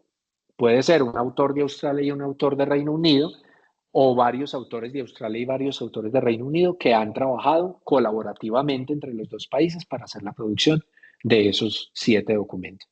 ¿Listo? Entonces, tenemos que tener mucho cuidado en cuál es nuestra unidad de análisis, porque la unidad de análisis es la que nos lleva a nosotros a las conclusiones del análisis. ¿Listo? Vamos a crear el otro proceso. Entonces, creemos uno, por ejemplo, de lo que tú preguntabas, de citaciones. Entonces, me voy acá. Asimismo, para autores y para organizaciones. ¿Listo? Entonces, yo puedo mirar, por ejemplo, autores. Creemos este de forma rápida. Vamos a disminuirle porque acá sí hay muy poquito. 3 documentos por autor. Finalizar. Y dice que solo hay 5 conectados. Veamos solamente los que tienen 5 conectados. Y acá está entonces la escala de variación. En realidad son pocos autores, son 5 autores. Este tiene 10 artículos, este tiene 8, este tiene 4, 3 y 3, ¿sí? 3 y 4. Pero, por ejemplo, entre José Carlos Vázquez Parra y Marco Cruz Sandoval, entre ellos dos, tienen 8 documentos escritos. Entonces, mira que Cruz Sandoval, de los 8, 8 los ha escrito con Carlos Vázquez. Pero Carlos Vázquez tiene 2 más que no los ha escrito con él, que los ha escrito o solo o con otras personas. ¿Listo? Para que lo tengamos ahí en cuenta. Vamos a mirar la segunda unidad de análisis, coocurrencia. Esta es muy importante para una pregunta que nos hacían anteriormente. Entonces miremos que en el tipo de análisis coocurrencia hay 3 unidades de análisis. ¿Cuáles son? Todas las palabras clave de autor y palabras clave indexadas. Vamos a tratar de aclarar ese punto. Cuando el grupo de autores que escribimos este artículo, nosotros 3 que escribimos este artículo, declaramos el artículo, nosotros declaramos que estas eran las palabras clave que debía tener el artículo. Entonces, estas palabras clave las definimos nosotros. Nosotros como autores nos sentamos y dijimos, vea, estas son nuestras palabras clave. Pero resulta que estas palabras clave no tienen que ser consistentes con las palabras clave que la revista considera que debe tener el documento. Entonces, por un lado están las palabras clave de autor, que son estas de acá. Por otro lado están las palabras clave indexadas, que son las que la revista considera que debe tener el documento, que pueden o no coincidir. ¿Sí? Entonces, eso me tiene que llevar a mí acá a tomar decisiones de cuáles utilizo. Utilizo las palabras clave, todas, las indexadas y las que definió los autores, o se va a quedar con alguna de las otras dos. ¿Listo? Utilicemos para este caso las de autor. Le decimos siguiente. Dice que hay 246 que cumplen con aparecer en al menos 5 documentos, ¿sí? O sea, 5 veces como mínimo debe aparecer la palabra clave de la palabra clave para poder que se muestre en el mapa. Si yo dejo 5, me va a mostrar 246 palabras clave. Eso es bastante difícil de manejar. Vamos a mirar por qué. Voy a dejar 246, le digo que finalizar. Y entonces vamos a ver lo que pasa. Se va a tardar un poco y miren lo que aparece. Nos aparece un mapa bastante complejo, porque para yo tratar de entender este mapa tal y como está acá, pues se me vuelve muy difícil, ¿sí? Es muy, muy difícil poder hacerle el análisis a este mapa con toda esa información que aparece ahí, una sobrepuesta en la otra. Y si yo llevo el mapa completo a un artículo, pues la mitad de la información que aparece ahí no la voy a poder ver. Yo lo pego por acá en mi documento de Word, ¿sí? Y la mitad de la información quedó escondida por allá detrás. Entonces, no es buena idea tener en una gráfica estática, tener ese dato así. Entonces, ¿cuál es la recomendación? La recomendación es manejar un número, voy a aumentarlo acá, un número de pronto un poco más manejable. De 100 hacia abajo suele ser un poquito más manejable. Entonces dejémoslo ahí en 11 apariciones mínimas de una palabra clave. 90 palabras clave cumplen con ese criterio. Le voy a decir acá finalizar. Y ahora sí, nos aparece acá nuestro mapa. Como nos queda poquito tiempo, no quiero irme, ya el resto ustedes lo cacharrean, pero quiero enseñarles algo que es muy importante en este tipo de mapas. ¿Listo? Se llama la desambiguación de términos. ¿Ok? Desambiguación de términos. Entonces, para hacer la desambiguación de términos, les voy a explicar qué es desambiguar un término. Entonces, por ejemplo, acá está la palabra clave human. ¿Listo? Human. Y aquí está la palabra clave humans. ¿Listo? Human y humans. Desambiguar el término es decirle al software que tome esas dos palabras como una sola. ¿Listo? Que tome esas dos palabras como una sola. ¿Cómo lo hacemos? Entonces, ojo con esto. Yo me voy a traer un ejemplo que tengo por acá en otro lado. Lo voy a traer rápidamente para no crearlo. Y les muestro cómo lo hacemos rápidamente. Permítanme. Tesauro, se me perdió. Un segundito. Es que no quiero que se me queden sin esto.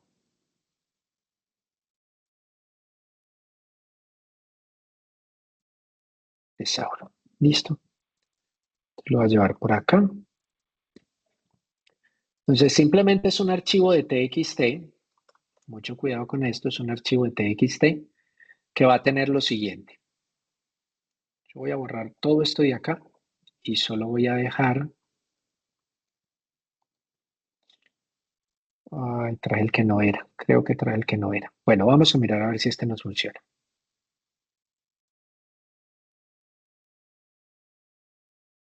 ¿Listo?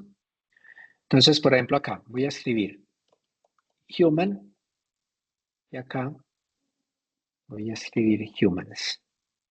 ¿Listo? Entonces, ¿qué le estoy diciendo? Estoy diciendo que la palabra clave human me la deje como humans. ¿Listo? Voy a dejarla así. Vamos a ver si nos funciona.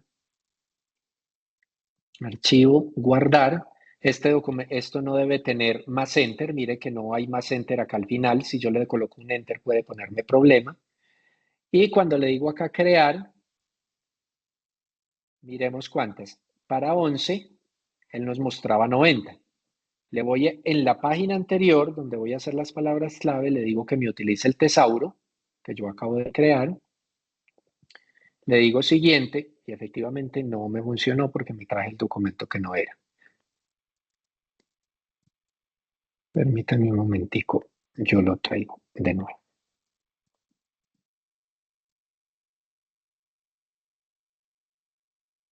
Este de acá sí es.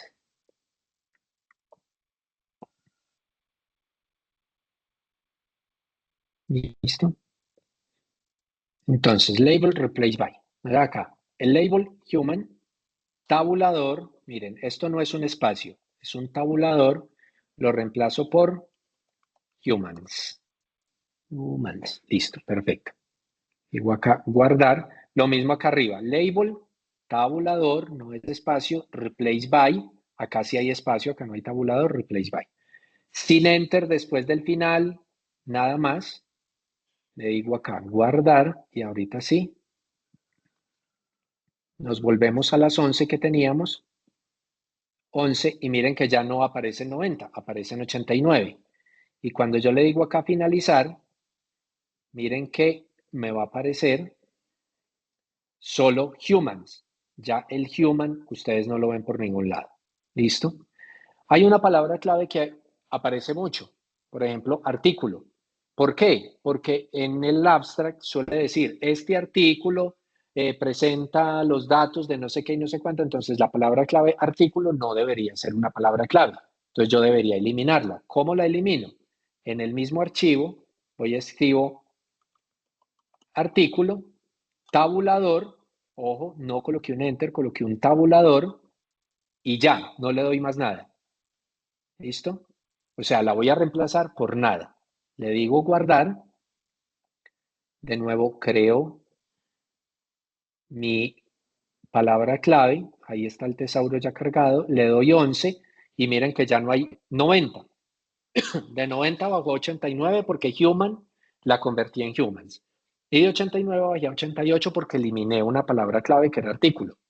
Le digo finalizar y ya esa palabra clave artículo ya no aparece.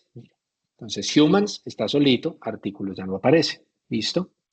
Así uno va organizando. ¿Por qué? Porque acá van a aparecer muchas palabras que pueden significar más o menos lo mismo y que para mi interés o para mi análisis puede ser importante tenerla en cuenta o que me las una para que mi gráfico quede más organizado. ¿Qué otra cosa puedo hacer? De acá puedo buscar palabras clave que me sirvan para mejorar ¿qué?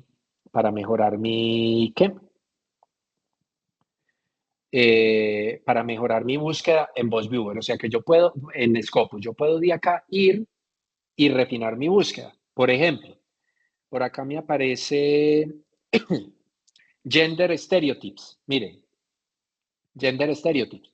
Y nosotros no lo tuvimos en cuenta. Entonces puede ser que esta palabra sea interesante. Entonces yo me vuelvo a mi Scopus y le digo, venga, búsqueme también por acá en gender bias or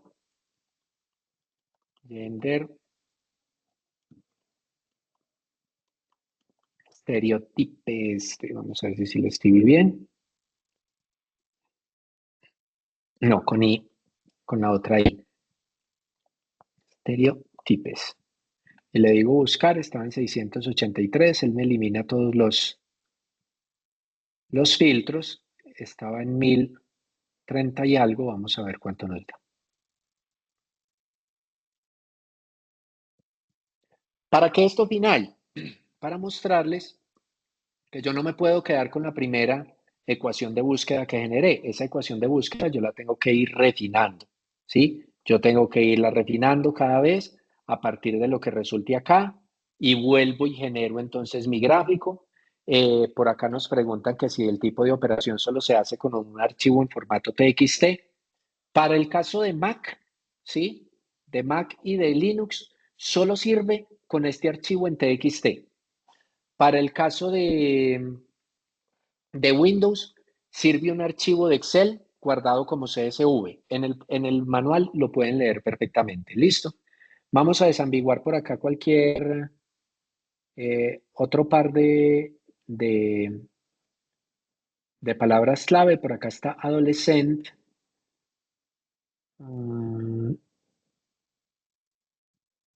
Y por acá está adolescents.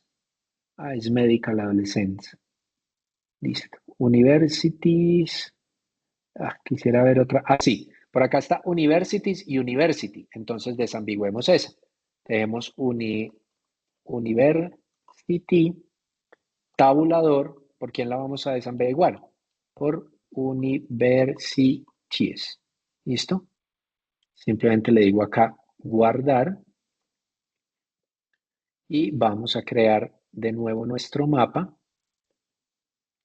Ya 11, nos bajamos a 87, le decimos finalizar. Por acá está Universities y University. Ya debería aparecernos solo Universities. Vamos a ver a dónde se nos fue. University, sí, por acá está, solita. ¿Listo? Es así uno lo va organizando. Ya nos quedan 5 minutos. Creo que podemos ir finalizando. Cualquier cosa, cualquier inquietud, por favor, me pueden contactar por correo electrónico. Yo voy a dejar mi correo por acá en el chat. Y con todo gusto les puedo colaborar con cualquier cosa, porque creo que ya no tenemos espaciecito para preguntas. Ay, profe, yo sí tenía una pregunta. Claro, dímela, claro que sí. Profe, es que, bueno, yo conozco la herramienta, la he cacharreado, y bueno, normalmente cuando se hacen reportes por materias, por palabras clave, pues de pronto salen reportes así de extensos como el que nos acaba de mostrar. Pero uno Ujú. va a hacer como el mismo reporte por autores y de pronto se disminuye mucho más es como el mapa. Sí. Entonces tenía como esa inquietud, ¿es algo bueno? O de pronto es que he hecho mal el reporte en Scopus. Mira, con autores hay un problema que sí es importante que se tenga en cuenta. Resulta que para que un autor le aparezcan todos sus artículos bien organizados en Scopus, el autor tiene que tener perfil en Scopus y tiene que estar gestionando su perfil. Yo debo estar ingresando cada 6, 7 meses a Scopus a mirar si los artículos que tengo sí corresponden realmente con mis artículos, porque hay artículos que Scopus no los asocia automáticamente a mi perfil, porque quedaron con, ejemplo, en uno aparecía Garcés Gómez, Jason Alberto, y en otro aparece simplemente Jason Garcés. Y Scopus lo cogió como dos autores distintos, siendo el mismo autor. Entonces, si tú te traes la base de datos así, y el mismo autor aparece con 3 o 4 nombres distintos, ¿sí? Para VozViewer van a ser 3 o 4 autores distintos y él no los va a agrupar. Entonces, con los autores tenemos ese problema porque la mayoría de los autores, la mayoría, no tienen la buena práctica de tener el perfil de Scopus actualizado y bien organizado con todos sus artículos para que al descargar la base de datos sea el mismo documento, sea el mismo personaje.